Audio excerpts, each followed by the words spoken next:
Muy buenos días a cada uno de ustedes, bienvenidos. Tal vez con algunos de ustedes no me había visto, que el Señor los bendiga este nuevo año. Es tiempo de escuelas dominicales, de adultos, de niños, que el Señor nos bendiga en este espacio, que Él sea glorificado por las Escrituras. Bueno, hoy es 18 de enero de 2026. Vamos a empezar la clase de escuela con un pequeño repaso porque hay harto contenido, hay bastante contenido. Y ¿a quién le parece que haga un pequeño resumen si hay algo de la clase pasada? Si hay algo que quieran ustedes arriesgarse, decir, bueno, tengo un pequeño resumen. Vimos la temática sí es general, es Isaías, claro, es el profeta Isaías. Pero el tema que se abrió hace 8 días, ¿cuál es? En sus palabras, a ver, motívenme, háganme retroalimentación. Sobre todo, a ver, Nico. Los reyes que estuvieron en el periodo de Isaías, que fueron buenos y malos. Sobre todo que son 4 reyes. Los vamos a mirar de nuevo. Aquí, creo que puedo llegar aquí. Creo que llegué más rápido aquí. ¿Sí están? Sí, a ver, ¿cuáles son los 4 reyes con los que estuvo Isaías? El primero, ¿cómo se llama? Usías. El segundo, el tercero, y Ezequías. Entonces, ¿a quién vimos hace 8 días? Al rey Usías. ¿Y cómo les pareció ese rey? ¿Quién dijo malo? A ver, ¿por qué es malo? No, me gusta que lo hablen así. ¿Por qué fue un rey malo?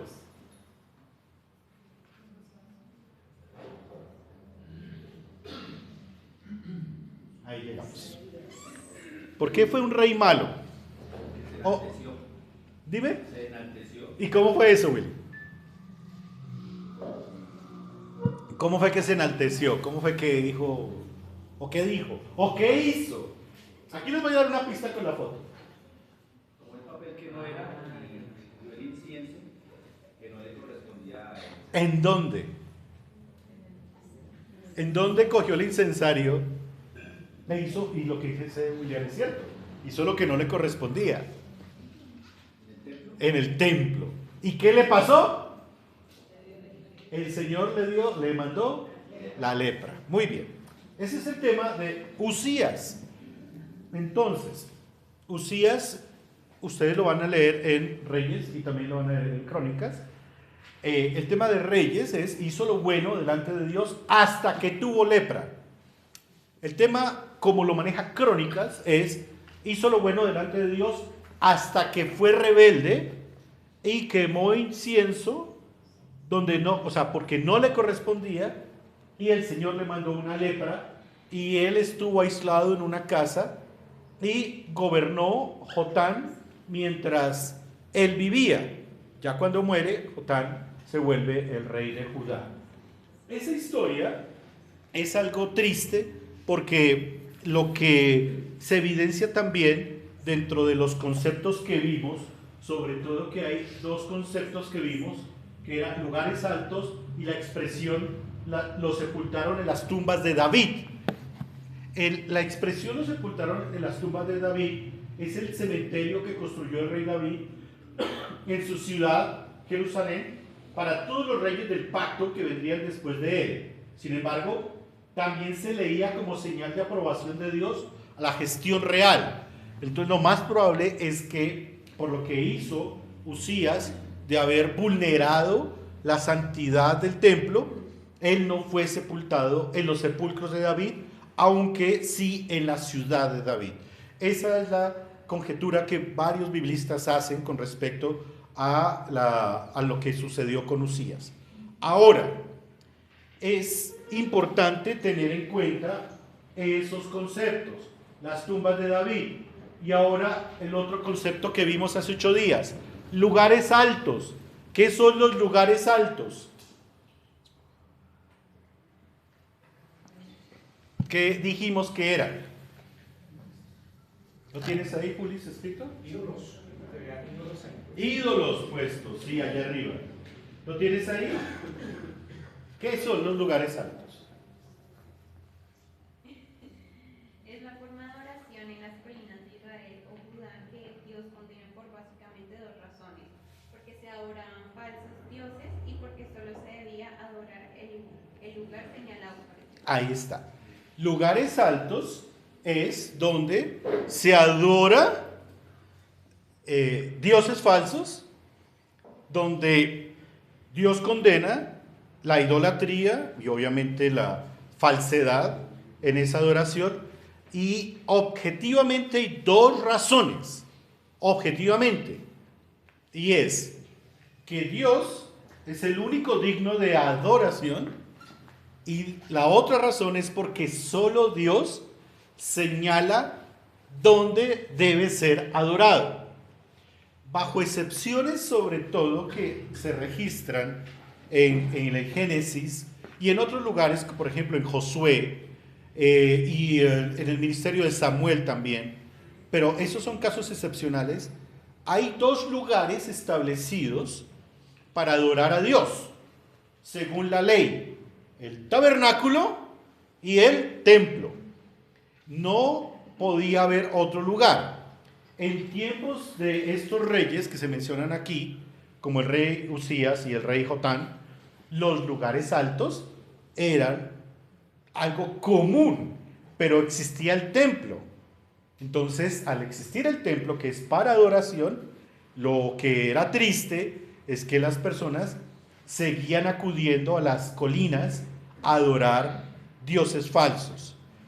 Bien, entonces, estas fueron las dos expresiones que vimos hace 8 días. Aquí vemos a Usías y hoy nos corresponde Jotán. Jotán, hijo de Usías. Muy bien. Pues ahí está un poco, la imagen un poco como de Hollywood, pero no sé, las demás eran un poco diferentes. Y bueno, pongamos ahí al hombre con su perfil como de Instagram, una cosa así de Facebook. Bueno, vamos a Jotán. Segundo de Reyes, por favor, si me ayudan. Con Segundo de Reyes, 15, 32 al 38.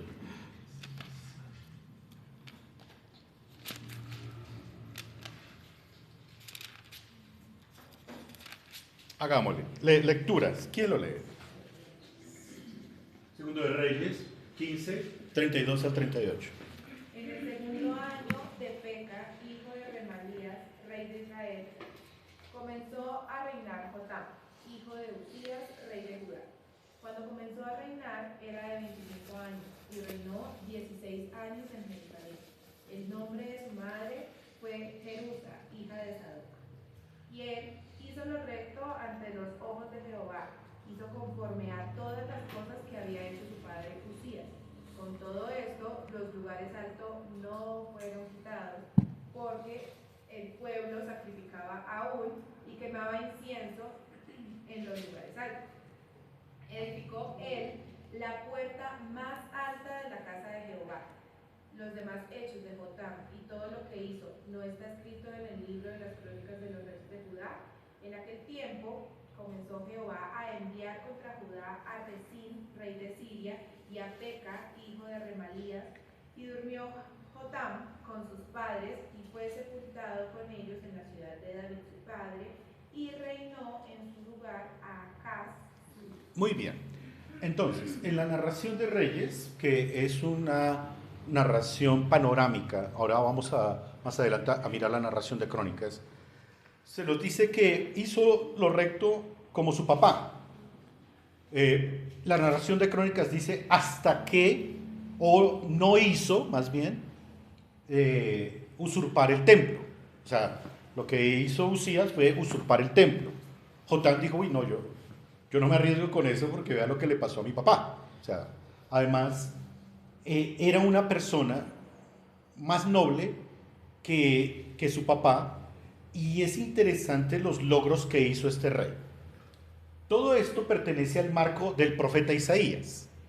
O sea, el profeta Isaías presenció lo de Usías, presenció lo de Jotán, ya lo vamos a ver, presenció lo de Acaz, y obviamente presencia lo de Ezequías, sabiendo que Ezequías llega a ser prácticamente el rey más aconsejado del profeta Isaías. Pero estos fueron los 4 reyes. Ahora, lo que vamos a ver es necesario tenerlo en cuenta, sobre todo porque es lo que se va a mencionar en el contenido de Isaías, como se menciona aquí en el panorama de los reyes. Conceptos de expresiones. Así como vimos los 2 conceptos anteriores, que eran lugares altos y los sepulcros de David, hoy el concepto es ciudad de David. Porque en la Biblia se menciona y la ciudad de David, excepto en Lucas, que dice, y os ha nacido hoy en la ciudad de David, pero no se refiere a Jerusalén, se refiere a Belén. Son momentos excepcionales donde toca tener en cuenta que no se está hablando de la ciudad natal de David, sino que lo más común que vemos en la narración de la Biblia es que cuando se menciona la ciudad de David, es la ciudad que construyó David. ¿Sí? Algunos directamente, y no está mal, la relacionan con Jerusalén, pero resulta que es dentro de Jerusalén, por ejemplo, actualmente, que queda la ciudad de David. En algún momento, sobre todo en el presente de David, y posterior, digámoslo de alguna manera, con Salomón, la ciudad de David era Jerusalén, porque era lo mismo. Es como decir que hace unos siglos Bogotá o Santa Fe de Bogotá era el centro, la Candelaria, la zona de la Séptima, la Cuarta, toda esa zona del centro histórico. Pero hoy no podemos decir que Bogotá está solamente concentrado allá. Bogotá creció, pero eso está contenido en Bogotá, y igual pasa en Jerusalén. Entonces, actualmente, si se viaja a Jerusalén, un recorrido o una visita obligatoria se llama la ciudad de David, porque en un momento dado eso fue Jerusalén. ¿Bien? Dice así: la ciudad de David es el asentamiento original de Jerusalén, un sitio arqueológico clave, donde el rey David estableció su capital alrededor del año 1000, o sea, cuando él traslada el arca de Hebrón a Jerusalén, que eso está en Samuel, es en el año aproximadamente 1000 o 900 algo, pero es la ciudad de David, conquistando la antigua ciudad cananea de Jebús, de los jebuseos, un lugar lleno de historia bíblica, túneles de agua, ya entro a explicar esto, como el de Ezequías, y ruinas excavadas que revelan la vida en tiempos bíblicos, ubicado en la parte baja de la actual Jerusalén, bajo la ciudad vieja. Este obviamente es una definición contemporánea, pero es que la explanada del templo quedó arriba y la antigua Jerusalén quedó abajo. Entonces, cuando vemos que y fue sepultado en los sepulcros de David, es abajo, en la parte de abajo de la Jerusalén. Ya no es algo tan, digamos, asequible, porque es en este momento un centro arqueológico. Voy a mostrarles otras cosas. Bueno, ya ahorita miramos este muro. Ok, aquí ya vuelvo, aquí. La ciudad de David. No sé si logramos ver esto. Esto es una foto satelital. Esto es la Jerusalén antigua. Y esta partecita es la ciudad de David, que es lo que tiene este ángulo o este rectángulo. Como ustedes pueden ver, esa ciudad de David, ¿qué ven ustedes? ¿Cómo se puede describir esa ciudad? ¿Qué tiene?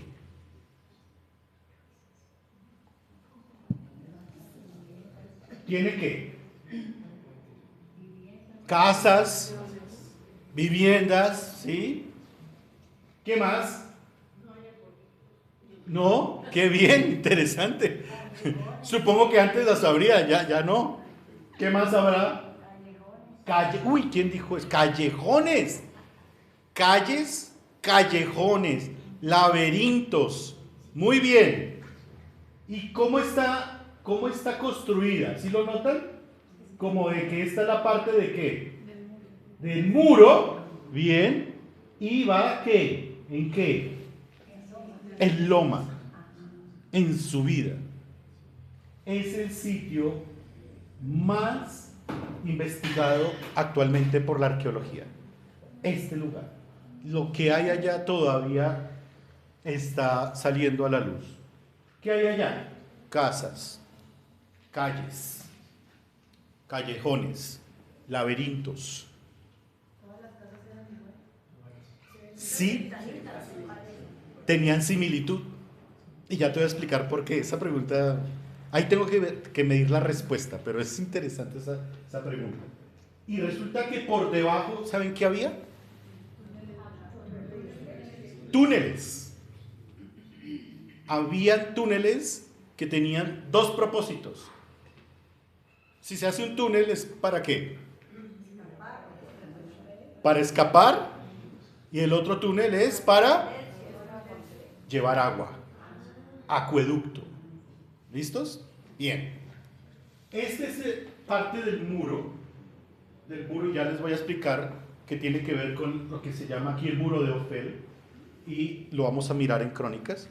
Pero resulta que la pregunta de Allison es, ¿y todas las casas eran iguales? Sí. ¿Por qué razón?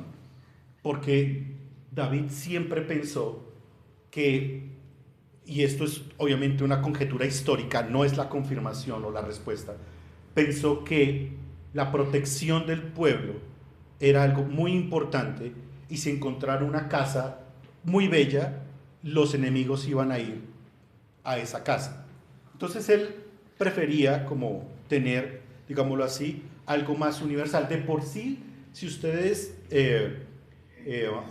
se meten en el estudio del rey David, David no vivió en palacio.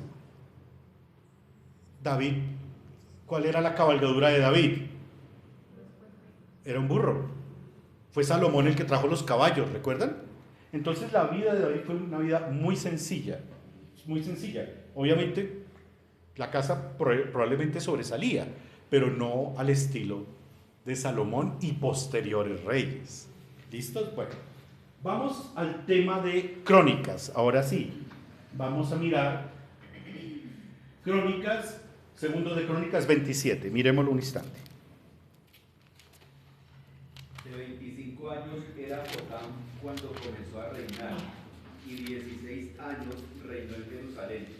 El nombre de su madre fue Jerusa, hija de Sadok, e hizo lo recto ante los ojos de Jehová, conforme a todas las cosas que había hecho Uzías su padre, salvo que no entró en el santuario de Jehová, pero el pueblo continuaba corrompiéndose. Edificó en la puerta mayor de la casa de Jehová, y sobre el muro de la fortaleza edificó mucho.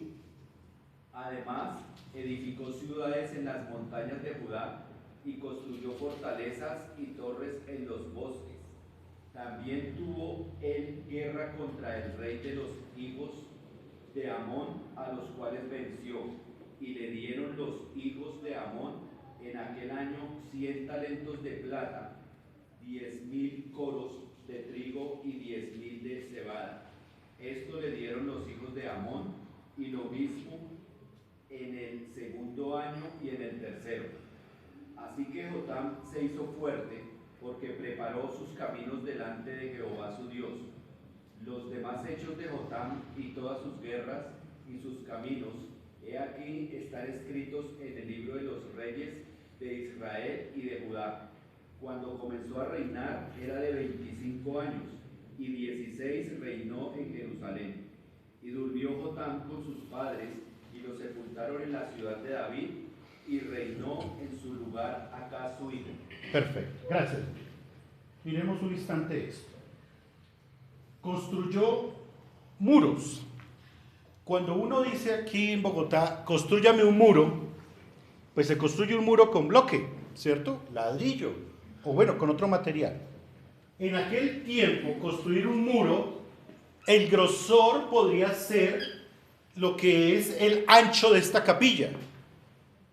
Y dejaban un callejón porque los muros tenían garitas. Creo que algunos de nosotros hemos tenido la oportunidad, claro, William y otros, han tenido la oportunidad de ir a un batallón del ejército. Y están las garitas donde están los centinelas, los que vigilan, los atalayas, se dice en el Antiguo Testamento. Pero esos muros que vemos hoy en esos batallones son muros muy delgados. En aquel entonces los muros eran gruesos como los de Jericó, que tenían tremendos metros de ancho y obviamente eran macizos.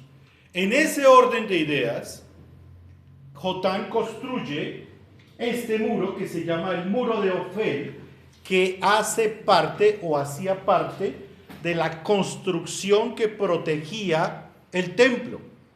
Un muro que hoy en día es obviamente trabajado y ahí es donde se han encontrado túneles de escape y túneles de suministro de agua.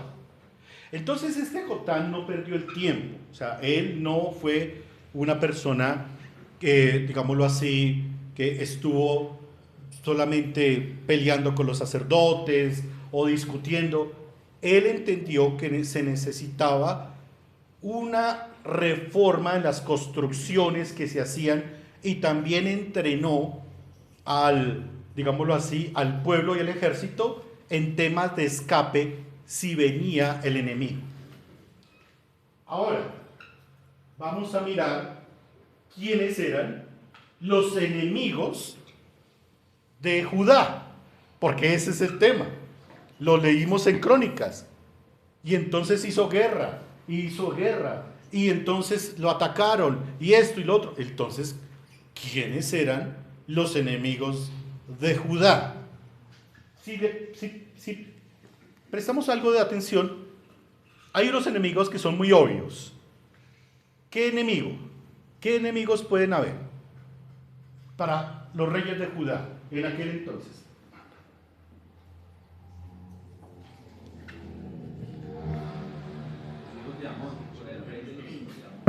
Los amonitas, muy bien. Eso eran parte de los reyes de Amón, que obviamente atacaban a los de Judá. Pero también hay que mirar que existían otros reyes o otros reinos que atacaban a los de Judá.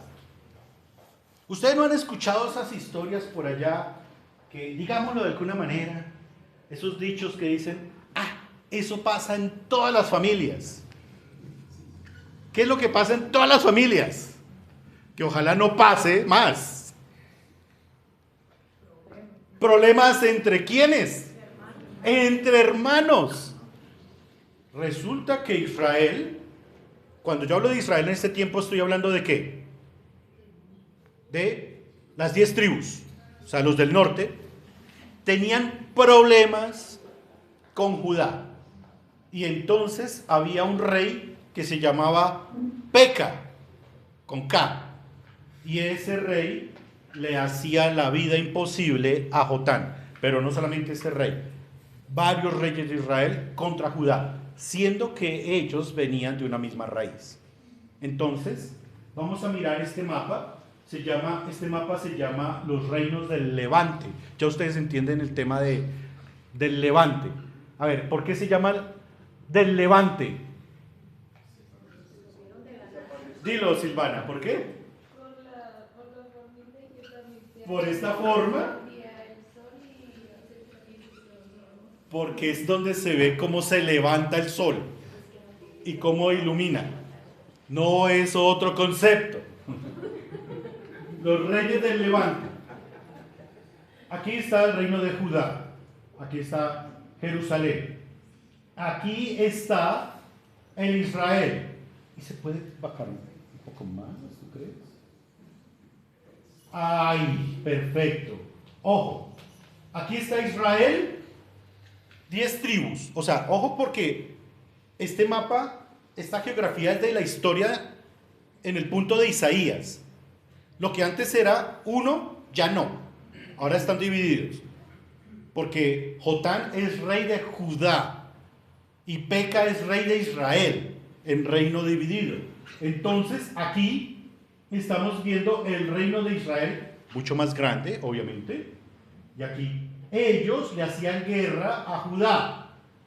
Los moabitas también al otro lado del Jordán le hacían guerra a Judá. Lo que mencionó William, los de Amón le hacían guerra a Judá. Y lo que faltaba, un pueblo superpoderoso. Aquí, el reino, o rey, sí, era un reino sirio, no asirio, sino sirio. El reino sirio también le hacía guerra a Judá. Entonces, ¿cuántos enemigos estamos contando? 1, 2, 3, 4. ¿Para qué más? Pero resulta que todos estos reinos eran pequeños y todos querían pelearse y todos querían la tierra del uno, el agua del otro. Pero ¿cuál era, hablándolo históricamente y bíblicamente, el enemigo más poderoso contra Judá? Y no solamente contra Judá, sino contra todos estos reinos. ¿Cuál era el enemigo? Era un imperio. El imperio empieza por A. Asirio. El imperio asirio fue el que dominó todo esto. Y llegaba y decían, ya no se peleen, yo vengo aquí a mandarles a ustedes. Todos me pagan tributo a mí. Pero ¿cuál fue el único reino? El único reino, la única porción de tierra que los asirios no pudieron dominar. Judá. Pero estaban ahí. O sea, Asiria fue con todo contra Israel, ¿recuerdan? En el 722, con todo contra Siria, con todo contra los de Amón, con todo contra los moabitas, pero contra los de Judá no se pudo. Y ahí es donde, adelantándome tal vez unos segundos a la historia de lo que vamos a ver en unos domingos, es ¿qué pasó? ¿Por qué, siendo el imperio superpoderoso, ejército, no pudieron dominar Judá, no pudieron dominar Jerusalén? ¿Qué sucede? Y ahí tiene que ver mucho la ciudad de David en sus construcciones, pero dos, que es lo más importante. Tema de hoy del sermón. Todo Israel, todo Judá se quebró de piernas. ¿A qué? A orar. Es interesante la historia de ese momento tan especial, y eso vamos a llegar ahí. Pero para llegar ahí, pues llegamos en proceso. Muy bien. Vamos a mirar la ciudad de David, que está ahí. Está bien. Esta es la Jerusalén en tiempos de... Exacto. Esto es Jerusalén. En tiempos del rey David, ciudad de David, Jerusalén era lo mismo. Ya después no. Por ejemplo, en tiempos del Señor Jesucristo ya no. Era más amplio el territorio de Jerusalén. Pero en tiempos de David, ciudad de David, Jerusalén eran igual. Y los muros, y los callejones, y todo.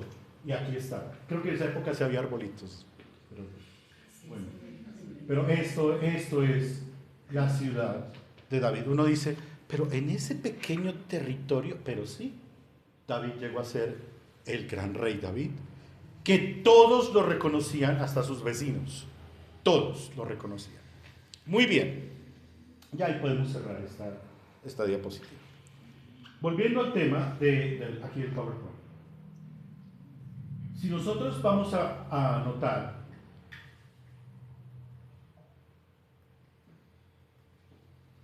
¿qué diferencias encuentran ustedes entre Usías y Jotán? Ya que tienen las dos lecturas, tienen los dos reyes aquí. Porque ahí sí es cierto, pues aquí puse un rey como sufriente y aquí lo puse como medio de perfil de Facebook. Ahí entonces. Ahí, ¿qué diferencia hay? Bueno, no sé. Es que no encontré otra realmente. En serio, no encontré. Lo busqué y no había. Ni tampoco en la plataforma que estudio tampoco encontré muy buenas ilustraciones. Era muy ficticia. Entonces puse la de Google. ¿Qué diferencias hay? Que ese es joven. Sí. Entonces los reyes jóvenes pueden más. No. Joven, pero ¿qué? Visionario. No se enredó en los problemas de su papá. Avanzó. Dijo, no, es que aquí vea, toca hacer fortalezas en las colinas. Y no pudo quitar los lugares altos, pero bueno, dijo, aquí toca hacer otras cosas. Toca colocar garitas, toca construir muros. Voy a construir un muro, que no es el muro occidental actual, sino el muro sur, que es donde está entonces lo que yo les mostré, el muro de Ofel, que es el muro de protección también del templo. Mientras su papá ingresó al templo, dice que para quemar incienso, ¿qué fue lo que hizo Jotán? Y lo leímos. Él no hizo lo de su papá, pero él hizo otra cosa con respecto al templo. Hizo una puerta más alta para proteger el acceso al templo. Entonces noten que aprendió lecciones, lo que nosotros llamamos hoy en día, vea, hay espejos, mijo. Eso lo aprendió bien. Eso sí lo aprendió bien. No se menciona nada negativo excepto lo de los lugares altos. Y ahora, cuando vamos nosotros a ver el tema de los lugares altos, ¿qué encontramos? ¿Por qué era difícil quitar los lugares altos? Porque habían varias razones. La primera, había economía. Era una economía basada en ¿qué? En los sacrificios, en lo religioso, en el mantenimiento, en lo que sea. Y hoy en día los lugares altos se siguen manteniendo así. Aquí en Monserrate, o si quiere visitar algún templo, alguna reliquia. Y eso que estamos hablando de Occidente. En Oriente es igual. En Oriente es igual. ¿Cuánto vale entrar entonces en Estambul a Santa Sofía? Para nosotros, de este lado del mundo, 45 euros. Eso es muchísima plata. O sea, entrar a un templo, 45 euros. ¿Por qué? Pues porque toca mantener esto y lo otro. Entonces, a lo que me refiero, es un tema universal y que viene de mucho tiempo. Quitar eso, complicado. Familias, personas, negocios, dependen de eso. Por eso no era cuestión de que, sí, yo los quito. Solo 2 reyes se pusieron moscas, como se dice, y vamos a quitar esto. Vamos a quitar esto. Y ese es un tema que vamos a ver en el libro de Isaías, que es bien, bien interesante.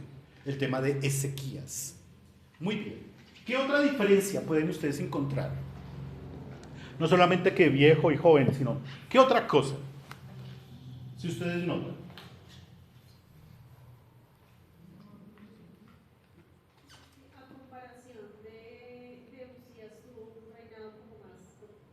Más corto, sí, un reinado más corto. Imagínense, nosotros nos aburrimos con los presidentes hoy en día 4 años. ¿Cuánto reinó Usías? Ubíquenlo rápido, creo que Usías 52 años. Imagínense. Estaban aburridos con Maduro ya, ¿cuántos años? ¿20? Nosotros aquí cada 4 estamos aburridos. ¿Qué tal 5 décadas con uno mismo? Claro, a menos que sea bueno. Pero la palabra bueno es relativo. Porque puede ser bueno porque le da la gloria al Señor y hace la voluntad del Señor.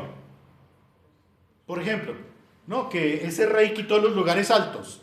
Para los que dependían de los lugares altos, ese rey era un ¿qué? Era malo, ¿cierto? Pero ahí es donde nosotros decimos, ¿y dónde está el criterio de valoración? Tenemos que ubicar un criterio de valoración. Y nuestro criterio de valoración es lo que glorifica al Señor. Pero claro, reinó tanto, hizo cosas buenas hasta que ingresó al templo sin permiso a hacer algo que no le correspondía, porque solo le correspondía era a los sacerdotes.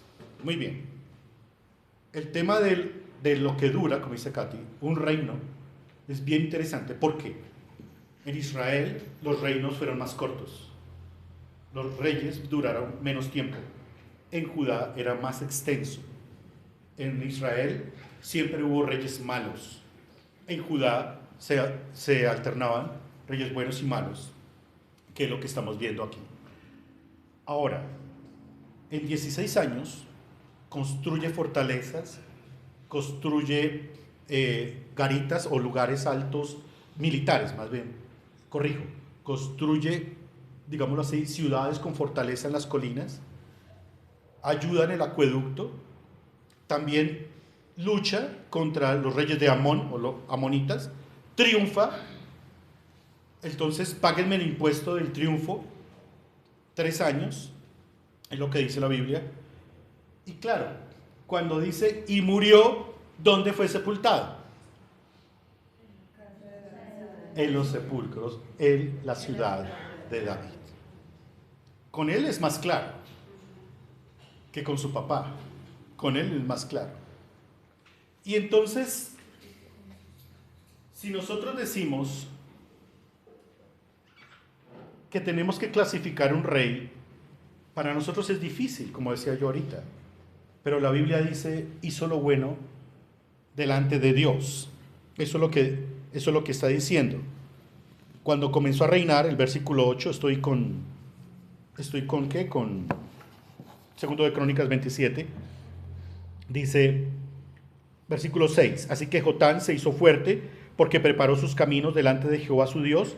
Los más hechos de Jotán y todas sus guerras y sus caminos, aquí están escritos en el libro de los reyes de Israel y de Judá. Cuando comenzó a reinar, dice la edad, 25 años, reinó 16, y durmió Jotán con sus padres, y lo sepultaron en la ciudad de David, y reinó Acaz. La clave está en el versículo 6, porque preparó sus caminos delante de Jehová su Dios. Eso nos da la clave. Ese se podría clasificar entre los reyes buenos de Judá. Y se supone que papá bueno engendra hijos buenos. Y resulta que no. Vamos a ver el próximo domingo de los reyes más malvados que tuvo Judá. Acaz. Ahí ya les adelanto. ¿Preguntas? ¿Algo que quieran ustedes decir? Algo. Ali. Tengo dos preguntas. La primera es, en el mapa que nos mostraste de las ciudades, de los lugares, ¿dónde se ubican los filisteos? Pues, yo sé que me estoy atrasando en la historia. No. Porque, pues digamos que los filisteos más fue como en la época de David. Ya te los ubico. Pero, digamos que dentro de todos los enemigos de Judá y bueno, de Israel en general, creo que uno de los más fuertes, digamos, bíblicamente hablando, ha sido los filisteos. Fuertes. O se mostraron muchas veces en muchos contextos, sobre todo con David. Fuertes y permanentes. Sí, era como una roya para el café. O sea, sí, muy bien. Entonces, aquí nosotros tenemos un reino que se llaman los fenicios. Perdón, te empiezo a responder así. Se supone que ese reino era de lo más poderoso de la antigüedad. No solamente en la historia bíblica, en la antigüedad universal. De aquí ellos salían, este es el Mediterráneo, aquí está arriba Anatolia o Turquía, salían y ellos exportaban todo lo que existía en la zona de Canaán. Todo esto es la zona de Canaán, todo esto. Pero resulta que se levanta un reino en esta zona, aquí, en esta zona, y en esta zona ese reino se llamó los filisteos, que después se subdividieron. Era un reino, era un ejército completo, muy fuerte, que acosaban a todos los que estaban en la zona del Mediterráneo, a todos los que estaban aquí. ¿Por qué? Porque a ellos les interesaba llegar al mar y, digamos, conquistar. Conquistaron la Fenicia, siguieron hacia acá, pero toda esta zona, en un lugar determinado, eran los filisteos. En tiempos de Jotán, en tiempos de Usías, ya no existían los filisteos como tal, sino derivaciones, pueblos derivados de los filisteos, que toman estos nombres de una manera, digamos, más pequeña, más precisa. Pero en tiempos, por ejemplo, de Samuel, y no sé si tenemos, puedes ojear así rápidamente si tenemos un mapa de ese tiempo de los jueces, para mostrarte. En tiempos de jueces, en tiempos de Samuel, era el dolor de cabeza del Israel unido. Los filisteos hicieron y deshicieron con Sansón, con el mismo Samuel, con tiempos de Jefté, en tiempos de, ya pues obviamente Saúl. Recuerden el tema de los celos de Saúl con David, porque era contra los filisteos. Y bueno, lo de David y Goliat. Pero no sé si lo pudiste encontrar. Como no venía preparada para esa pregunta, el mapa no lo tengo a la mano. Pero yo te lo consigo, porque sí, ellos invadieron toda Canaán para llegar al mar Mediterráneo. Pero nunca lograron conquistar realmente ninguna. O sea, obvio hicieron mucho daño y lograron como grandes conquistas, pero tal vez como temporales, más no Claro que el concepto, invadir. pero el concepto temporal también es relativo. ¿Por qué? Porque, por ejemplo, ellos recuerdan cuando el arca, estoy con el libro de Samuel, el arca fue secuestrada en tiempos de la muerte de Saúl y sus hijos. Es que cuando fue secuestrada y el Señor les manda unos forúnculos, como una especie de lepra a los filisteos, ellos la devuelven, y la devuelven en una ciudad que, si mi memoria no me falla, se llama Bet-Semeth, que era al sur, y ahí quedó el arca 20 años, hasta cuando hubo una guerra, y resulta que Israel en ese tiempo, con David, triunfa, y los filisteos devuelven las ciudades después de 20 años. Entonces sí habían unas guerras de triunfos temporales. O sea, pues decir 20 años, una ciudad de Judá o de Israel sometida bajo los filisteos, uno dice, uy, mucho tiempo. Para nosotros es mucho. Pero sí, después las devuelven porque pues fueron derrotados, las devuelven, son expulsados. Entonces sí hay unas batallas que ellos sí ganaron temporalmente, pero el concepto temporal también nos toca verlo. ¿Y qué tan temporal es? ¿Un año? ¿6 meses? No, 20, imagínate. Entonces, porque era un ejército poderoso. Y fuera de todo tenían una capacidad física y armas que ningún otro ejército tenía. Pero igual los asirios sí fueron más poderosos. Claro, porque tenían todo un asentamiento geopolítico e invasivo, y fuera de todo era agresiva su conquista, muy diferente al estilo macedonio, muy diferente a Babilonia. Asiria fue lo que se llama una carnicería. Entonces, pero la otra pregunta era respecto de Jerusalén. ¿Es así de chiquito o es una... La ciudad de David sí se ve pequeña. Se ve muy pequeñita. O sea, La ciudad de David es como la zona de la Candelaria en Bogotá. ok. Como desde la carrera 10ª hasta la primera, y como donde está el batallón guardia presidencial hasta la 19, la calle 19.